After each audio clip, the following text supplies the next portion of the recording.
Salut tout le monde, c'est Karine pour KDTV. Aujourd'hui, à la demande de Maxime Samuel, on vous présente Viticulture.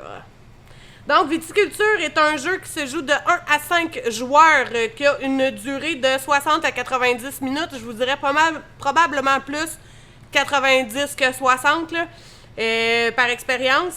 C'est un 14 ans et plus et c'est traduit par Matago.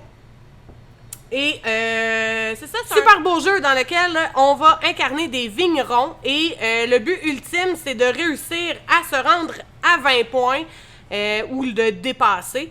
Et pour ce faire, en fait, on va cultiver cultiver des vignes, récolter les raisins pour ensuite fabriquer le vin et tout ça en respectant également le vieillissement des bouteilles et tout ça. C'est vraiment génial. Donc, voici le setup du jeu. Pour commencer, on va distribuer à chaque joueur 2 petites mamans et 2 petits papas. Ces cartes-là, en fait, ça va être nos vignerons. Donc, on forme un couple de vignerons. Et non, ils ne sont pas modernes. On ne peut pas donner 2 papas ou 2 mamans. Ils sont vraiment proches de même. Mais bref, on va distribuer ça. Ce que ça va faire, c'est que chaque papa va nous donner notre bonhomme spécialisé. Et chaque maman va nous donner 2 petits bonhommes. Fait qu'on a 2 travailleurs réguliers puis un travailleur spécialisé. OK, donc le papa, il va nous donner soit une construction, soit des sous. Et la maman va nous permettre d'aller piger des cartes. Cartes qui sont ici. OK? Une fois que chaque joueur va avoir choisi ces 2 cartes, ces cartes-là, on les oublie, on n'en a plus jamais besoin. Tombe aux oubliettes et on va pouvoir commencer la partie. Fait que, ne pas oublier, c'est ces 2 cartes-là qui vont vous donner votre équipement de départ. Une fois que c'est fait, on va pouvoir commencer la partie et c'est super simple en fait. C'est un placement de travailleurs, un placement d'ouvriers. Chaque joueur va avoir son plateau individuel comme celui-ci. Sur son plateau individuel, on a des bâtiments qu'on va pouvoir acheter au courant de la partie. On a également des endroits pour mettre nos raisins rouges, raisins blancs. Et ici, c'est notre cave à vin. Donc, c'est ici qu'on va mettre notre vin. Ce qui est super important de savoir, c'est qu'ici, on a, dans le fond, 3 caves différentes. La première, c'est la petite cave. La deuxième, c'est la moyenne cave. Et la troisième, c'est la grande cave. La moyenne et la grande, il va falloir les acheter. Donc, il va falloir qu'on achète des bâtiments pour être capable d'utiliser ces 2 caves-là. Tant et aussi longtemps que les bâtiments ne sont pas achetés, on ne pourra pas faire vieillir nos vins au-delà de 3 ans. Donc, voici votre plateau individuel. C'est là-dessus qu'on va placer tout ce qu'on récolte pendant la partie. Et chaque joueur va avoir 3 champs qu'ils vont pouvoir cultiver. Ce sera pas long, j'y arrive. Donc, on a un champ numéro 7, un champ numéro 6 et un champ numéro 5.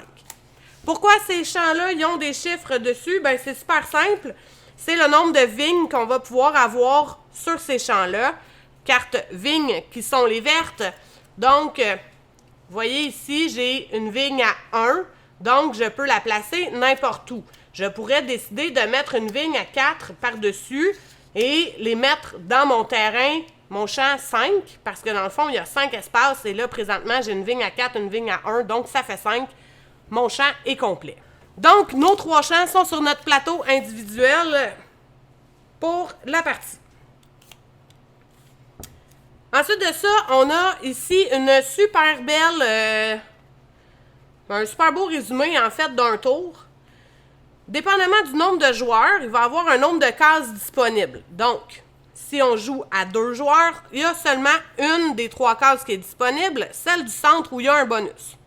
Si on joue à 3 ou 4 joueurs, à ce moment-là, on va avoir 2 espaces disponibles qui sont les 2 plus pâles ici. Et si on joue à 5 ou 6 joueurs, là, à ce moment-là, on va avoir les 3 espaces disponibles. Pourquoi? Parce qu'on ne peut pas être plus que 3, si on joue à 5 ou 6, à occuper un espace et à faire l'action de cet espace-là. Maintenant, je vous décris les cartes. Les cartes vertes, comme je disais tantôt, c'est les vignes. Ensuite, on a des cartes bleues et jaunes.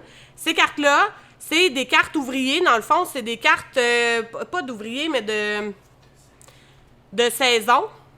Ces cartes-là vont nous permettre d'avoir des bonus associés à chacune des saisons, parce que le plateau est séparé en 2 saisons, été-hiver. OK? Fait que les cartes bleues peuvent être jouées seulement en hiver et les cartes jaunes seulement en été.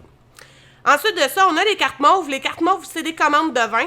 Donc, c'est les cartes qu'on va devoir échanger, en fait, qu'on va récupérer pour savoir quel vin on doit vendre au marché pour faire les points et, par le fait même, augmenter nos royalties qui sont sur le plateau en bas ici. Fonctionnement d'un tour, en fait, c'est super simple. Chacun notre tour, on va commencer par déterminer où on met notre stock. Là, j'ai fait un setup à 2 joueurs. Donc, le premier joueur va être celui avec la grappe de raisin. Le premier joueur va décider, par exemple, de prendre un bonus ici. Dans le fond, c'est l'heure qu'on va réveiller nos travailleurs. Plus on réveille nos travailleurs tôt dans la partie, moins le bonus est intéressant. Mais plus on va le réveiller tard, plus le bonus va être intéressant, mais on va jouer en dernier. Fait que c'est un peu là où faut faire attention. Ici, on va piocher une carte verte. Ici, ça va nous permettre de piocher une carte mauve. Ça va nous donner 1$. Ici, on a le choix de piocher un jaune ou une bleue. Ici, ça nous donne 1 point. Et le dernier, mais non le moindre, va nous permettre de récupérer le travailleur qui est disponible là. Mais lui, il est disponible seulement pour cette année-là. Une fois que l'année est terminée, on remet le travailleur là. Et quand on va refaire l'ordre du tour, ben à ce moment-là, il va redevenir disponible pour le joueur qui le veut. Donc, on va choisir, par exemple, 2 espaces comme ça. Fait que là, le mauve va jouer en premier et le jaune en deuxième. On prend nos bonus de placement immédiatement et on est prêt à commencer. La façon que ça fonctionne, c'est que chaque joueur va avoir en début de partie au moins 3 petits bonhommes, donc 2 petits puis un gros, qu'on va mettre sur notre plateau individuel. Et là, à chaque tour, on va pouvoir en placer un à l'endroit de notre choix tant et aussi longtemps que l'action est disponible. Dans les actions possibles, on peut y venir ici. Dans le fond, ça va nous permettre de jouer une carte jaune, si on en a une dans nos mains. Et ça nous permet, si je suis le joueur qui a été le premier à jouer là, de jouer une carte jaune supplémentaire. Ici, ça va nous permettre d'aller piocher une carte verte. Et si je suis le premier joueur à y aller, je peux piocher une carte verte supplémentaire. Ici, ça va me permettre de faire visiter mon vignoble. Si je suis le premier joueur à y aller, ça me donne 1$. Et faire visiter mon vignoble, ça me rapporte 2$. Ici, ça va me permettre de construire un bâtiment. Là, parmi les bâtiments qu'on a à construire, il y en a plusieurs. On a ici, on a la treille. La treille, ce que ça fait en fait, c'est qu'il y a certaines vignes qui, pour pousser, nécessitent une treille. Si on n'a pas la treille, on ne peut pas faire pousser la vigne. Donc, ça peut être un prérequis pour une vigne. Ensuite de ça, on a l'irrigation. C'est pas ça. L'irrigation. Ici, le bâtiment d'irrigation, même principe que la treille, ça se peut que certaines vignes nous demandent d'avoir de l'irrigation. Fait qu'à ce moment-là, il va falloir avoir ce bâtiment-là construit, sinon on ne pourra pas le jouer. Le joug. Le joug est super cool pour vrai parce que, dans le fond, c'est un petit banc, là. Il est super cool parce que ça nous permet de nous débarrer une case ici où on va pouvoir mettre son travailleur et ça nous permet d'arracher une vigne ou de vendanger un champ. OK? Fait que c'est une action supplémentaire que je peux faire et personne d'autre pourra la faire sur mon plateau. Je suis la seule à pouvoir jouer sur mon plateau. On a le cottage. Le cottage va nous permettre de piocher une carte saison de plus à chacune des saisons d'automne. On a le petit moulin à vent. Le moulin à vent, lui, nous permet de gagner 1 point à toutes les fois qu'on plante une vigne, mais c'est un maximum de 1 point par année. Fait que bref, la première vigne que je plante me rapporte 1 point. Les autres suivantes de cette année-là que je vais planter me rapportent rien. Ensuite de ça, on a la salle de dégustation. La salle de dégustation, c'est ça ici.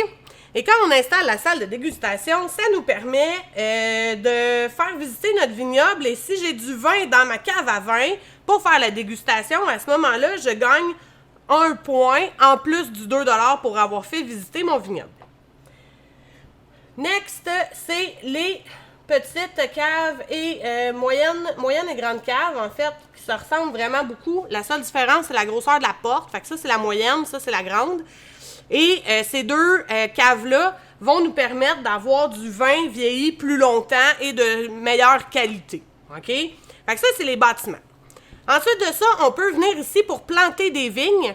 Si je réussis à être la première à aller placer mon travailleur là, ben je vais pouvoir planter 2 vignes. Fait que je peux placer 2 cartes au lieu de juste une. Celle-là ici, c'est de vendre un terrain, vendre un champ, en fait, ou acheter un champ ou vendre du raisin. Pourquoi ils disent vendre un champ? Ben parce que nos champs sont numérotés 5, 6, 7 et ils commencent la partie visible comme ça. Si j'ai plus d'argent puis que je veux faire de l'argent, je peux décider de vendre mon champ et récupérer 7 $. Par contre, je ne peux plus faire pousser de vignes dessus et s'il y avait des vignes dessus, je ne peux pas vendre mon champ, je dois arracher les vignes avant. Donc, ça peut être super intéressant pour récupérer de l'argent, mais il faut quand même le planifier parce que s'il y a des vignes dessus, je ne pourrais pas récupérer l'argent aussi facilement.